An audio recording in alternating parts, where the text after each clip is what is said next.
International school bus. It's a little bit windy out here. I got these arrow turn signals from a junkyard. I got them off of a Thomas-built bus. There's no lower window here. It's been a long time since this bus was driven, but I really would like to get it going again. It's got some kind of stupid problems with it that need to be repaired, but nothing major. When it did run, the engine was really smooth.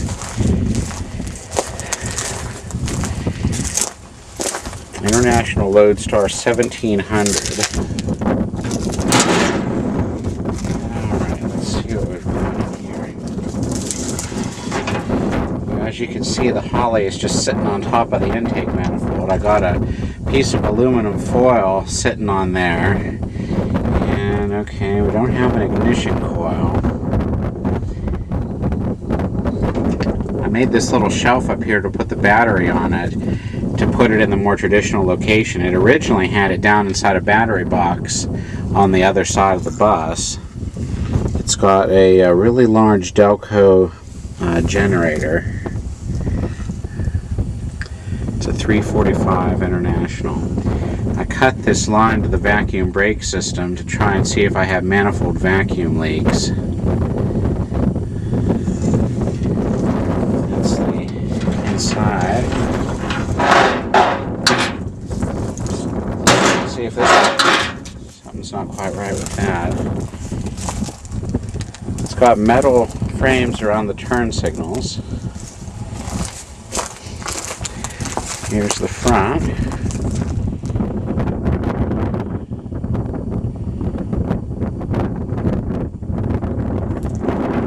Let's go ahead and go inside. This door I actually got off of a Wayne bus at the junkyard.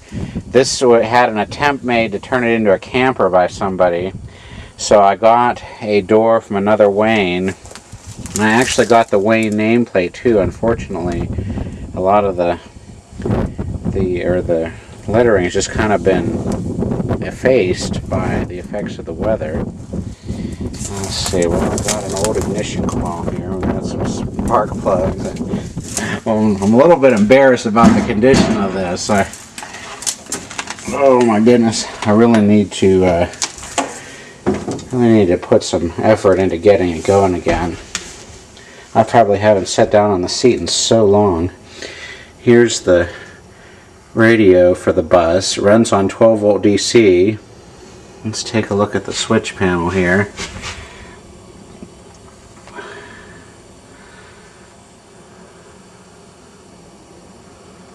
Windshield wiper controls.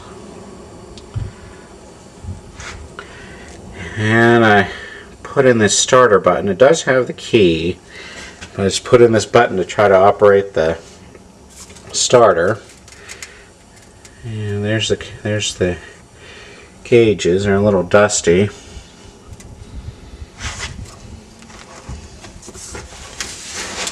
Oh, there's the fan. I don't think the fan worked. The Wayne logo. This is not a Wayne door opener. It actually came from a Superior school bus. And it doesn't work exactly right, but it's better than nothing. They just had a piece of wood on here. There's the gear shift.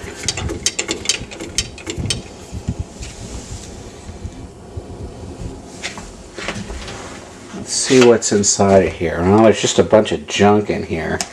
There's the air cleaner. There's a bunch of junk in here. It's been in here for like about 10 years. Looks like there's an old deflection yoke there from an RCA TV and some speakers. There's actually a Sony console TV in here. And there's actually an air conditioner in here. I've never actually tried this. It's an Emerson Quiet Cool. This was part of the attempt to turn it into an RV. There's the RV door that somebody tried to put on it. And just a bunch of miscellaneous stuff in here. I think this bus must have traveled to Loadstar at one time.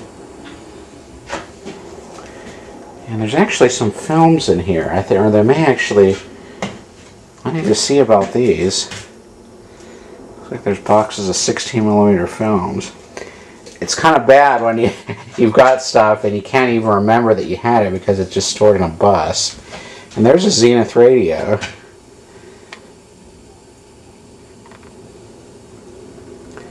But I will get this bus going again. The engine ran very, very smoothly. And I actually drove this bus out on the road a long time ago, like about 8 years ago. But it has not driven really since then. I had to put new spark plugs in it to get the engine running again. Then it's going to need a new ignition coil and some other things. This clock was in here when I got it. And this is an old TV. This is a TV that I think this was an RCA CTC 92. It had the I just removed the stuff out of it. Looks like there's vacuum cleaner parts in there, along with another deflection yoke. Oh, here's a fan. That's interesting. It's kind of like going on an archaeological expedition to find this stuff in this bus. There's something from an old radio. A bunch of old TV parts. I think this is from a Hoffman color TV.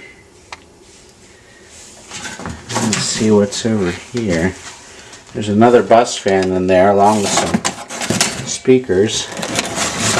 Here's an old intercom system. I actually bought this bus when I lived in an apartment, but they wouldn't let me park it out on the street.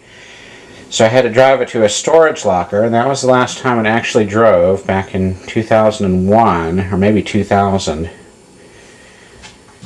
And I never could get it restarted out there, so when I moved out to this property, I just had it towed out here.